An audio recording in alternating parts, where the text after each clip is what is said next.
Hi, I'm Brian Horton. I'm the Senior Art Director at Crystal Dynamics on Tomb Raider. We're trying to make the best Tomb Raider game we possibly can, and we want to make it relevant for the modern gamer. So we looked at Tomb Raider and said, well, people like Lara Croft, but she was losing her relevance in the marketplace. We wanted to make a more relatable, believable character and a more cinematically driven experience. And I think it's in line with the taste of a modern gamer for a third-person action adventure game. I think we call it the survival tone. So it's an action-adventure game, the survival tone, or a survival action game as we've branded it a little bit. And I think it's an important distinction. We're not making a horror game, but there are going to be scary elements. Lara's going to experience pain. She's a mortal hero now. And I think that's a big differentiation factor from where we were on past Tomb Raider games. Well, if you remember from Tomb Raider 1, Lara died in a lot of horrible ways, and I'm a huge fan, and we're huge fans of the first Tomb Raider. So we're going to look at any time it makes sense in the situation to have Lara, show the potential terrible experience and result of these things. I'm not going to go into numbers at this point. There's going to be quite a few of them throughout the game. Ballpark like 50 though? We're not going to go into numbers. The idea is, though, as we pace out the entire game, that they're paced throughout so you can feel she's constantly on the edge of survival or not. So is there one you've done and thought, oh, we've really pushed it quite far with that one? Right now we're at that place where we're still pushing. So I don't think we found our ceiling yet. Because in Resident Evil, which is, I guess, in comparison to doing those sort of death stuff, you'll see people get their dead space as well. Their heads will get sliced off, they get smashed in two or crushed. Is that something you're willing to do to Lara Croft as a character?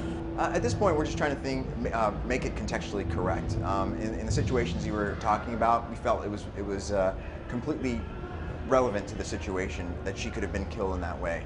So in general, we just make sure it fits the situation. If it's gratuitous, then it's not right. So if it fits the situation, I think we can do some pretty nasty things in the future. So you would slice her in two?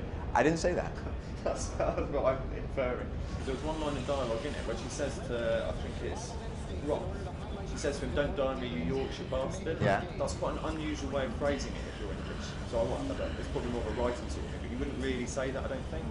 Well, the thing is, the scripts and everything you've seen so far in the demos from our vertical slice. So these aren't final examples of our game. They're showing the sort of trend in which way we're going. So I'm imagining we're going to see tweaks in all aspects of the game. We wouldn't want to lose the key Yorkshire constituency of. No, we don't. We surely don't.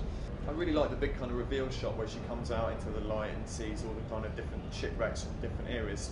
And I guess what popped into my head then was, you talked about mystery, that there's kind of a real Lost, like the TV show Lost, like flavour to it. Does that sort of imply there is going to be some sort of supernatural element to the game? Part of the Tomb Raider is that sense of mystery. We're not going into a lot of details specifically about those deeper secrets. But at this point, just understand that there's a lot of story to uncover, and that the reveal at the island is definitely one of those keys to there's something strange going on. Can you talk a bit about as well how the character changes as the game goes on? We saw the base camp section, how there were going to be, I don't know if upgrade is the right word, but like a sort of progression path for them. Absolutely, and base camp is a big differentiation factor for us.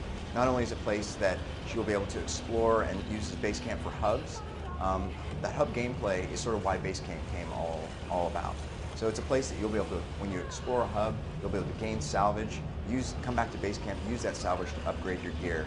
As she solves and progresses through the game, she'll be able to upgrade her own abilities, their survival skills, and ultimately, in the fast travel system, you'll be able to retraverse back to hubs that you've already been to, and that's going to just open up the gameplay to this non-linear exploration-based space. What were the kind of touchstones for you in terms of the characters you were looking at that you wanted to feel similar to? Well, first and foremost, we looked at Lara Croft. I mean, we really wanted to feel like Lara when you looked at her, but we were more influenced by characters in modern games that have more of a sensitivities and believability and groundedness. There's no particular game character I can think about, but we definitely looked at film. You mentioned The Descent.